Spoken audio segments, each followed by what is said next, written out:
In the headlines tonight, South Korea tries to come to terms with a horrific plane crash which kills 177 people. Hotel accommodation tax set to resume next year, with guests needing to shell out 3% more for lodging charges. And uncertainties stemming from geopolitical tensions will see Hong Kong grapple with a turbulent market next year, says Paul Chan.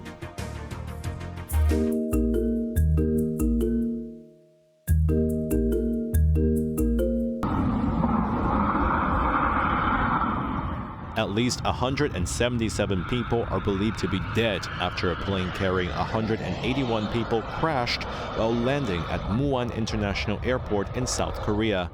The Jeju Air flight from Bangkok was arriving at the airport in South Jeolla Province, about 290 kilometers south of the capital Seoul, when the crash happened at around 9 a.m. local time.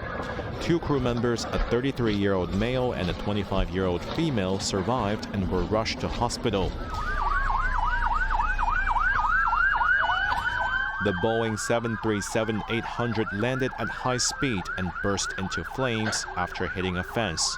Out of the 175 passengers on board, 173 were South Koreans and 2 were Thai nationals. The other 6 were crew members. The cause of the incident will be investigated, but initial reports suggest a bird hit. Crash footage also shows that the landing gear failed to deploy and the aircraft bellied out on the runway before hitting the wall and catching fire. Witnesses reported an explosion and smoke from the right wing before the crash. Over 1,500 emergency personnel responded to the crash, and the fire was extinguished after 43 minutes. The plane's fuselage disintegrated into 2 parts after the impact. Military personnel have recovered 2 black boxes. The ages of those dead ranges from 3 to 78 years. There are 83 women and 80 men among the dead. Some bodies were burned badly, and the gender is yet to be determined. A temporary morgue has been set up as families of the victims are gathering at the airport. The chief executive of Jeju Air apologized for the crash, stating no prior abnormalities were found in the aircraft. South Korea's acting president Choi Sang-mok has declared the crash site a special disaster area and ordered full rescue efforts. Muan International Airport has cancelled all flights and closed the runway until Wednesday. Jeremy Zhu, Cable News.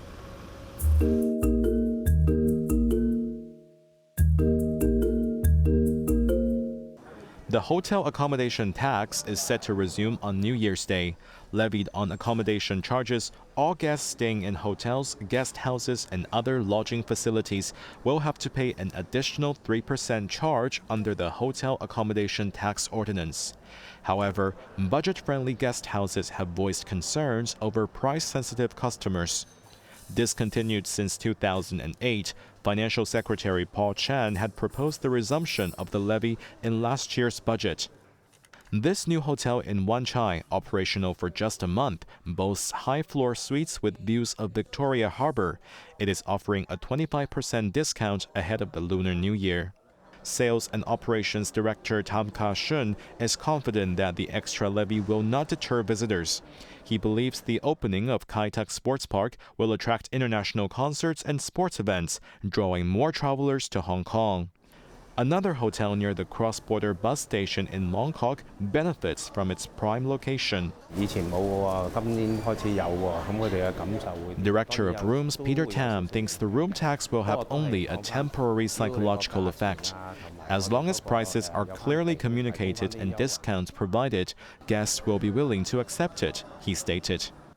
Meanwhile, the Guest House Association highlighted that their customers primarily include grassroots individuals, students, and solo travelers with tight budgets, making them more sensitive to price changes.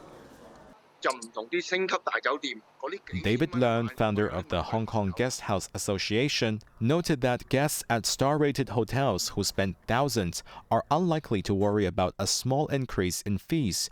In contrast, for budget guest houses, a 3% rise can significantly impact customers.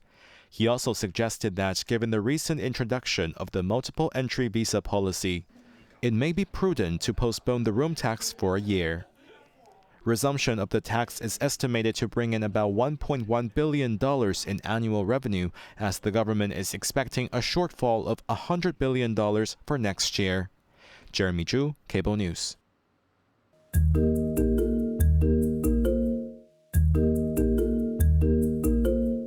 轉眼間，2024年步入尾聲。 As the year draws to a close, Finance Chief Paul Chan took a moment to savor the lively atmosphere at the West Kowloon Christmas Fest, where the holiday spirit was in full spring. He especially highlighted the city's first ever pyrotechnics drone show, which was held last night and captivated both residents and visitors. In his weekly blog, Chan reflected that despite facing uncertainties in the external environment, Hong Kong has been making steadfast progress over the past year. Visitor numbers soared to over 44 million, making a significant 30% rise from last year. The reinstatement of the multi-entry visa for Shenzhen residents has led to a substantial increase of mainland tourists, giving a much-needed boost to the retail and catering sectors. Focusing attention on the stock market, Chan noted that the Hang Seng Index gained about 18% this year, rebounding to cross 20,000 points. Trading volumes reached record highs, peaking at $600 billion in a single day in October, with average daily volumes exceeding $132 billion, up by 25% from last year. Chan also mentioned the progress in the family office business, with around 2,700 such enterprises now operating in the city. The number of mainland and overseas companies in Hong Kong has surpassed 10,000, with over 4,700 of them being startup companies. 展望2025年。 Looking ahead, the finance chief acknowledged that geopolitical challenges will increase market volatility, but expressed confidence in Hong Kong's resilience, backed by support from the central government. Cheryl Yun, Cable News.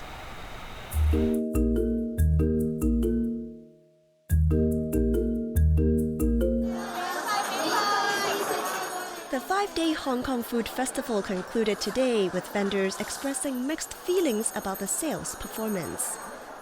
While shoppers eagerly grabbed the last bits of tempting offerings, the excitement of vendors offering clearance deals seemed less lively this year. This vendor said business was up by 20 to 30% from last year, surpassing his expectations, so he did not have to lower prices. He said visitors were more willing to splurge on items this year, possibly because of the public holidays.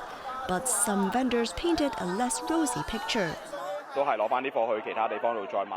This stall owner cited a downturn in sales compared to the previous year, but he does not plan on slashing prices and would save the stock for future events. The festival hosted over 1,000 stalls this year.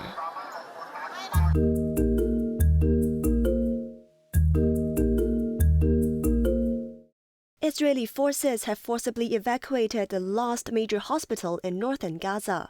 Troops searched the Kamal Adwan hospital, alleging the medical facility was a Hamas terrorist stronghold.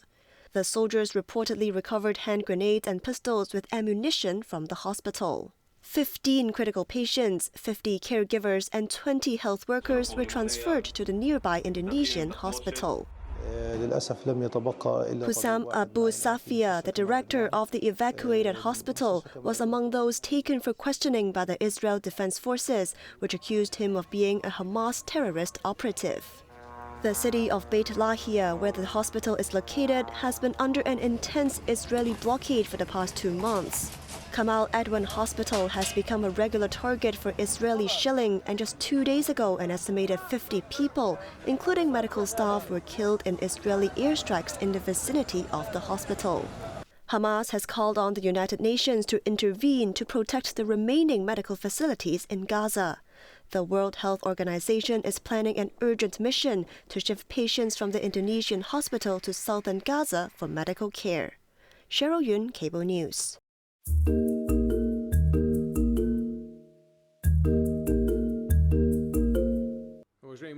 Russia's President Vladimir Putin has apologized to his counterpart from neighboring Azerbaijan over the tragic incident in which a commercial airliner crashed, killing 38 people. The Azerbaijan Airlines jet is believed to have come under fire from Russian air defense as it repeatedly tried to land in the city of Grozny in southern Russia. Flight J2A243 had been en route from the Azerbaijan capital of Baku on Christmas Day when Ukrainian unmanned aerial vehicles launched an attack on Grozny. Retaliatory strikes by Russian air defense forced the Brazil-made Embraer 190 aircraft to divert across the Caspian Sea before it crash-landed near the city of Aktau in southwest Kazakhstan. Holes seen in the plane's tail section after the crash indicate that it could have come under fire. Aviation experts believe the plane's navigation system was damaged by shrapnels from a Russian air defense missile. President of Azerbaijan Ilham Aliyev has launched a criminal case to investigate the crash in which 29 people survived. Moscow has also launched a similar investigation and is working closely with Azeri and Kazakh agencies at the crash site in Aktau.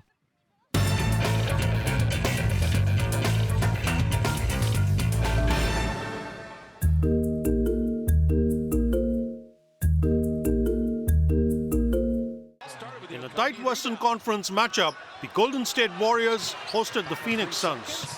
Struggling to be in the top 10 of the 15-team conference, the Suns looked promising and held on to a slim lead in the first half. But it was Steph Curry who took the Warriors into the break with a bang, narrowing their deficit to 4 points as Phoenix led 65-61.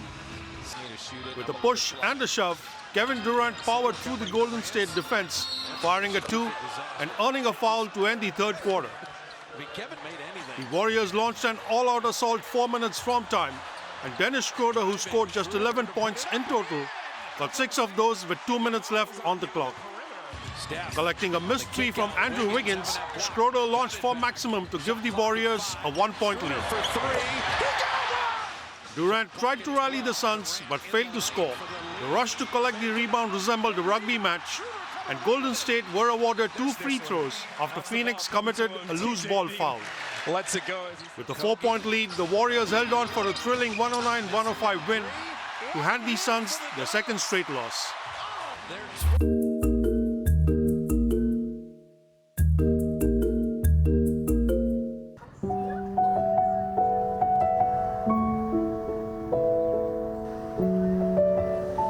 A sea of blooming purple tabebuia was spotted in Saisha Road, drawing Hong Kongers out to capture the pinkish-purple charm.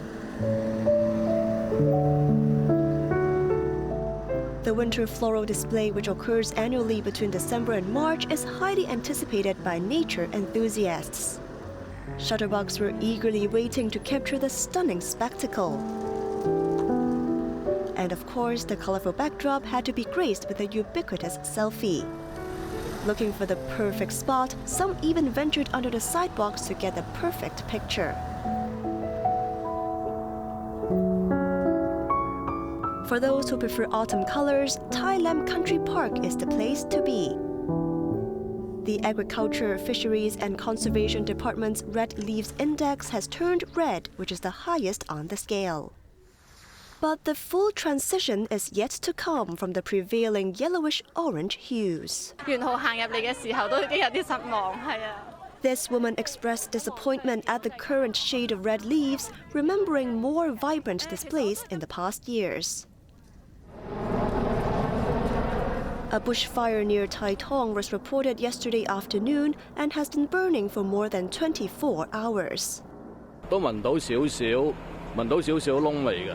This man said there was a bit of burning smell along the hike, but the affected areas were on the other side and it did not affect his trip to enjoy the scenery. The Sweet Gum Woods stand out as one of the city's most Instagrammable spots in winter every year, with leaves turning to shades of fiery red, marking the shift to winter.